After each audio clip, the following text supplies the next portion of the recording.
रस्त्यावरून न पडता चालून दाखवा आणि रोख रुपये 1 लाखांचं बक्षीस मिळवा असं नवीन आव्हान लातूरच्या प्रबुद्धनगर आणि आसपासच्या नागरिकांनी राजकीय पुढाऱ्यांना दिलंय। खड्ड्यांमुळे रस्त्याची दुरवस्था झाल्यामुळे पावसाळ्यामध्ये नागरिकांना अनेक अडचणींचा सामना करावा लागतो।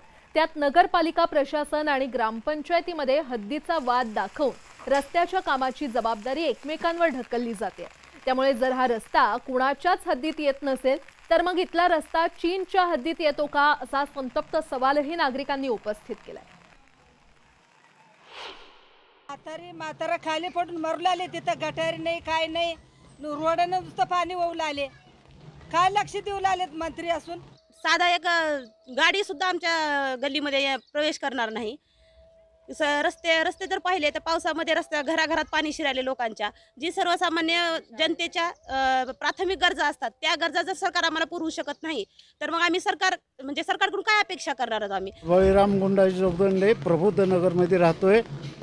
आता इथं बाजूला मुस्लिम इथं आपाचं दुकान आहे, तिथपर्यंत म्हणतात की हा भाग महानगरपालिकेत आहे।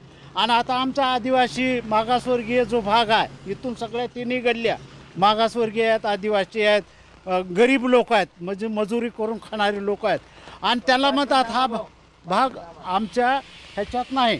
स्वतंत्र भारतात राहून देखील आम्हाला इथं जी प्राथमिक सुविधा आहेत, गटारी असतील, तुमचे रस्ते असतील, याची सुविधा नाही आहे। लातूरमध्ये आमदार असतील, खासदार असतील किंवा ग्रामीणचे आमदार असतील, नवचर्चित खासदार असतील, त्यांनी आमच्या भागातून खाली न पडता पायी चालून दाखवावे।